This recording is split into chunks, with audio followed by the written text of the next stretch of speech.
Real estate में बात चाहे कंज्यूमर के एंगल की हो, बात चाहे इंडस्ट्री के लेवल से हो, बड़ी जटिलता है टैक्सेशन में। ये जटिलता क्यों है और क्या इस पे कोई सरलता, या जो नया हमारा टैक्स बिल आ रहा है उसमें कहा जा रहा है कि काफ़ी इजी हो जाएगा, ये जो जटिलता है इस पर आपका क्या कहना होगा? देखिए, पहली बात यह है कि अगर हम जीएसटी की तुलना करते हैं प्रीवियस लॉस के साथ में, जहाँ पर एक्साइज थी, वीएटी थी, सर्विस टैक्स थी, उसके मुकाबले में अगर हम जीएसटी को देखते हैं तो जटिलताएं काफ़ी कम हैं। अब जटिलताएं ज़रूर हैं क्योंकि हर टैक्स लॉ की अपनी एक पद्धति है, टैक्स लॉ की, उस पद्धति के हिसाब से कुछ जटिलताएं तो आएंगी। पर अगर हम कंपेयर करते हैं, और मैं सिर्फ दो चीज़ कहना चाहूँगा इस वक्त। पहली बात यह है कि जीएसटी आने के पहले हर स्टेट में जो वैट लॉ हुआ करती थी, वो 29 स्टेट में 29 लेजिस्लेशन थी जो प्रॉपर्टी को इम्पैक्ट करती थी, और हर स्टेट की जो लेजिस्लेशन थी वो दूसरे स्टेट के सिमिलर नहीं थी। अब उसकी वजह से अगर कोई all India real estate company कोई प्लानिंग कर रही है, उनको महाराष्ट्र के लिए और कर्नाटक के लिए और केरल के लिए अलग अलग करना पड़ता था, क्योंकि जो अंडरलाइंग फ्रेमवर्क वैट लॉ की थी वो अलग थी हर स्टेट की। उसके मुकाबले में अगर हम आज की तारीख में देखते हैं 2017 के बाद में, जहां पर वस्तु और सेवा कर आ चुकी है, काफ़ी जटिलताएं, उसमें काफ़ी जटिलताएं जो पहले बिजनेस को होती थी उनका तो समाधान हो गया है। पर उसके बावजूद आज की तारीख में भी कुछ चीज़ें हैं जो आप उसको जटिलता कह सकते हैं, और कुछ चीज़ें हैं जहां पर शायद कंज्यूमर्स की गलतफहमी भी हो सकती है। क्योंकि मैं ये समझता हूं कि जीएसटी के अंतर्गत जो कंज्यूमर को टैक्स पे करनी है वो काफ़ी सिंपल है। ओके। लो वैल्यू प्रॉपर्टी के ऊपर 1% पे करनी है, रेसिडेंशियल के ऊपर 5% करनी है, कमर्शियल के ऊपर 12% करनी है। तो टैक्स लॉ के हिसाब से या टैक्स रेट के हिसाब से ज़्यादा कॉम्प्लिकेशन नहीं है।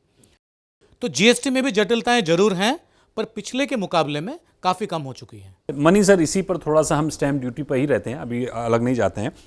मल्टीपल स्टैम्प ड्यूटी की ही वजह से होता यह है कि लोग जो एग्रीमेंट करते हैं वो रजिस्टर्ड एग्रीमेंट नहीं करते हैं, म्यूचुअल अंडरस्टैंडिंग में कर लेते हैं, उसके बाद प्रॉपर्टी में विवाद होते हैं।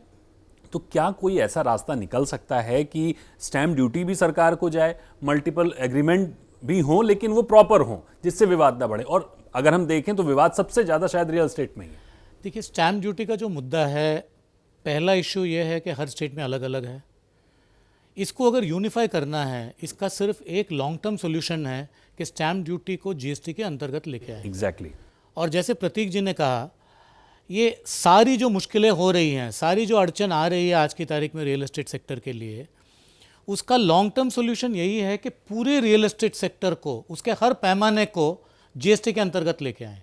तो इसमें दो चीज़ें होगी। पहली तो ये होगी कि जो रियल एस्टेट की जो कंपनियां हैं, जो बिजनेसेस हैं, उनको सर्टेनिटी मिलेगी। उन्हें अभी पता है कि जो रियल एस्टेट उनको सेल करना है, चाहे वो कमर्शियल हो, रेसिडेंशियल हो, ये रेट ऑफ ड्यूटी है, मुझे इनपुट टैक्स क्रेडिट इतना मिलेगा, उसके हिसाब से मैं इतने का प्राइसिंग रखूँगा, उनको सर्टेनिटी आ जाएगी। कंज्यूमर के हिसाब से अब हर बार कोई रियल एस्टेट का प्रॉपर्टी लेके जब बेच रहा है तो हर बार इंक्रीज टैक्स क्यों पे करे? एग्जैक्टली। अब आज की तारीख में अगर एक इंडिविजुअल एक रेसिडेंशियल प्रॉपर्टी लेता है, स्टैम्प ड्यूटी पे करता है, और वही बंदा उसी प्रॉपर्टी को दोबारा बेचता है, तो पहले दफ़ा उसने जो स्टैम्प ड्यूटी पे किया है उसके ऊपर इनपुट टैक्स क्रेडिट नहीं मिलती है। तो स्टैम्प ड्यूटी तो हर ट्रांजैक्शन के ऊपर, हायर वैल्यू के ऊपर नए तरीके से लेवी होती है। बिल्कुल। ये सारी चीज़ों का हल है पूरे सेक्टर को जीएसटी के अंतर्गत लेके आना। पर पूरे सेक्टर को अगर जीएसटी के अंतर्गत लेके आना है, उसमें कॉन्स्टिट्यूशनल अमेंडमेंट की जरूरत पड़ेगी, क्योंकि आज की तारीख में ये स्टेट लिस्ट में है। बिल्कुल, इतना आसान नहीं है, इतना आसान थोड़ा नहीं चैलेंजिंग है। और बहुत ज़्यादा और चैलेंजिंग पिछले 8 साल में जीएसटी आने के बाद में, अभी 8 साल होने को आए जुलाई में, जो जीएसटी का जो फ्रेमवर्क था कॉन्स्टिट्यूशन के हिसाब से 2017 में, आज भी वही फ्रेमवर्क है। कॉन्स्टिट्यूशनल अमेंडमेंट उसके बाद हुई नहीं है आज तक। उसके बाद भी सर, जब हम देख रहे हैं सर्किल रेट गवर्नमेंट का एक है, उसके बाद सेल अगर किसी दूसरे भाव पर हो रही है, तो हम इसको यूनिफाई क्यों नहीं कर पा रहे हैं? समस्या कहाँ रही है? इसको अगर यूनिफाई करनी है तो एक बहुत सिंपल मुद्दा ये है कि अगर पहले ट्रांजैक्शन से जो स्टैम्प ड्यूटी पे की गई है उसकी क्रेडिट या एबेटमेंट दूसरे ट्रांजैक्शन पे मिलेगी, तो ऑटोमेटिक लोग सही वैल्यू डिक्लेयर करेंगे, क्योंकि उनको सिर्फ डिफरेंशियल पे करना है, तो ये तो अपने आप से हो जाएगा। पर ये जो इश्यू है कि स्टैम्प ड्यूटी भी जीएसटी के अंतर्गत आ जाए, वो काफ़ी मुश्किल है और ये मीडियम टर्म या लॉन्ग टर्म की ऑब्जेक्टिव रहेगी, शॉर्ट टर्म में तो करना बहुत मुश्किल है। एक और इम्पॉर्टेंट सवाल मनी सर मैं आपसे लेना चाहूँगा कि जब हम रियल एस्टेट की या टैक्स सिस्टम की हम बात करते हैं तो थोड़ा सा ट्रांसपेरेंसी की कमी दिखती है। अगर हम इसके पैरेलल देखें तो दुबई एक बहुत उभरता हुआ रियल एस्टेट मार्केट है, काफ़ी मात्रा में इन्वेस्टमेंट यहाँ से हो रहा है, और भी तमाम देश हैं जो भारत में लोगों को इन्वेस्ट करा रहे हैं, अपने देश में लेके जा रहे हैं, यूरोप में भी लोग इन्वेस्ट कर रहे हैं। तो वहाँ का टैक्स का जो मैकेनिज्म है पूरा रियल एस्टेट की नज़र से वो पारदर्शी है, काफ़ी ज़्यादा पारदर्शी है। तो हम वहाँ से यहाँ या यहाँ से वहाँ कुछ समझ नहीं पा रहे हैं कि कैसे उतना ट्रांसपेरेंट हो जाए जितना दुबई में रियल टाइम प्रॉपर्टी आप देखते हैं कि आज ये प्रॉपर्टी रजिस्टर हुई, आप उनके वेबसाइट पर देख सकते हैं। तो ये समय, इतनी ट्रांसपेरेंसी आने में कितना समय लगेगा? देखिए, दो चीज़ें हैं इसमें। पहली बात है कि इंडिया का कंपैरिजन दुबई के साथ करना मेरे हिसाब से ठीक नहीं रहेगा। मैं उस मैकेनिज्म पे कर रहा हूँ, कंपैरिजन तो इंडिया का पूरी दुनिया में किसी से नहीं हो सकता। नहीं, इंडिया का कंपैरिजन हो सकता है अगर हम यूरोपियन मार्केट के साथ करते हैं। और मैं इसलिए कह रहा हूँ क्योंकि जो सोशल स्ट्रक्चर है, जो डेमोक्रेटिक स्ट्रक्चर है, वो इन्फ्लुएंस करती है टैक्स के स्ट्रक्चर को।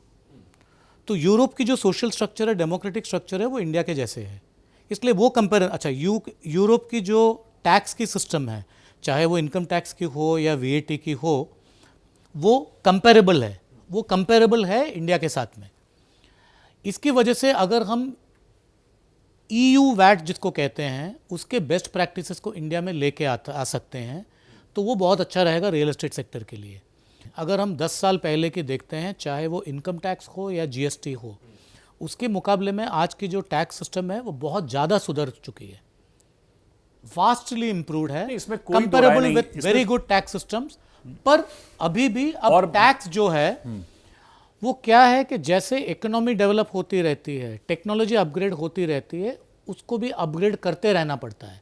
उसमें कभी कभी वो कैचअप वाली सिचुएशन आ जाती है। मैं कह रहा हूं कि जो नया इनकम टैक्स बिल आ रहा है, ये क्या बदलाव लाने वाला है? इसमें किस तरह की पॉइंट्स हैं जो एक नॉर्मल टैक्स पेयर को समझने चाहिए? पहली बात यह है कि उसको काफ़ी सिंप्लीफाई कर दिया गया है जिससे नॉर्मल टैक्स पेयर समझ सके।